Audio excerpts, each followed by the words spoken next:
Hello there, my name's Card. Here on my YouTube page, I like to make videos about all sorts of things I'm interested in. I've spoken once before about the long-running Japanese comic series, JoJo's Bizarre Adventure, as well as its ongoing animated screen adaptation. But today, I just wanted to briefly articulate a few more thoughts I had about a specific topic from the franchise I feel a lot of fans have. Why does Polpo look like that? Even if you haven't seen either the original comic or the show, I feel like what I'm going to touch on here has broad relevance to media literacy and how we understand visual media as a whole. So even if you don't yet have any idea what I'm talking about, feel free to stick around. I'll try my best to keep it accessible for everyone. For those who don't know or who need a refresher, Polpo is a minor character introduced pretty early on in the 5th standalone volume of JoJo's Bizarre Adventure, Golden Wind. He's a middleman in the Italian mafia. His name means octopus, and he's also inexplicably 20 feet tall, just as wide, has a bird-like beak of a nose with completely black eyes, has mushrooms growing out of his head, and just about everything he says sounds like it's coming out of a really tinny loudspeaker. Although, besides his appearance, he acts much like any other character. This is a series known for its funky design choices, but Polpo goes beyond the pale, and it's never actually addressed why.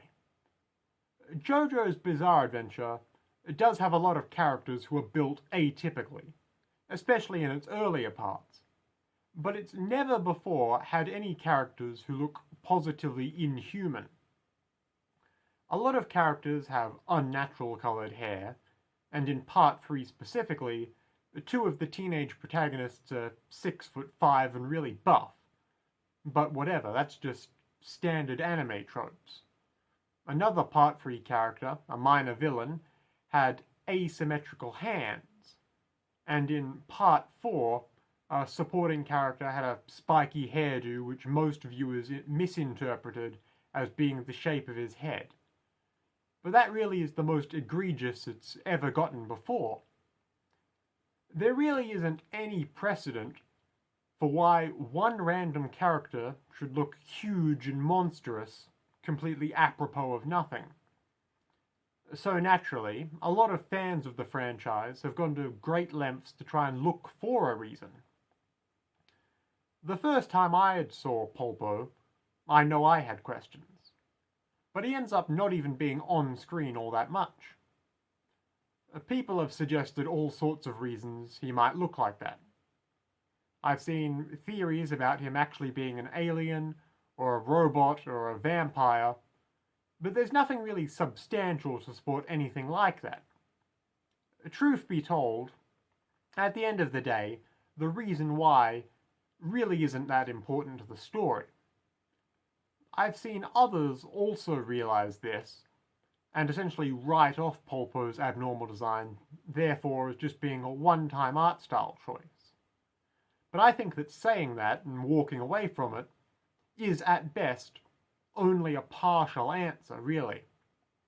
And it's just unsatisfying to leave it at that. But recently, I gave it some thought, and extended that train of thinking as to why series creator Hirohiko Araki would choose to have one of his characters look like that. The answer has absolutely nothing to do with JoJo's Bizarre Adventure lore, and this is why I feel even people who haven't seen a second of this series might be able to benefit from hearing this answer too. Polpo's striking design isn't just meant to be weird for the sake of being weird. And we never really get enough of his personality to say concretely that his physical depiction is supposed to be a depiction of his temperament or anything. But what we do know is what role he fulfills in the story. And I don't mean his mere character description as a middling mafia capo. I mean, he is the figure who invites the protagonist into a life of organized crime very early on in the story. He meets with the hero of the volume from his prison cell, and being incarcerated evidently doesn't stop him from managing his branch of the local mob, or from having a bunch of luxuries at his disposal.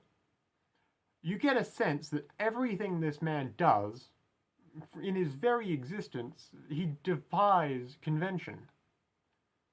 To really make that point come across, the author, Araki, presents Polpo to us, the audience, a visual metaphor for how abnormal this character's life appears to the still then relatively naive and green character the story follows the perspective of. Polpo isn't really that unusual of a character, all things considered. If he didn't look so odd, he'd just be the sort of powerful, mobbed-up guy you could easily see in a realistic mafia story. But the fact that organized crime and the life that comes with it is so foreign to the person he's interacting with in every scene he's in, needs to be conveyed somehow. And what better way to make sure the audience gets that message than having him look like nothing we've seen in this franchise before or since? It's just something to think about next time you're watching the series, or another series, or working on your creative projects. Once again, my name's Card. Thank you for listening.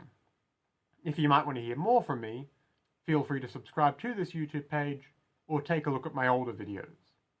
If you're particularly interested in JoJo's Bizarre Adventure, I've got another video, which I'll link at the top of the description of this one, where I talk about the unconventional writing in Part 4 and why it still works.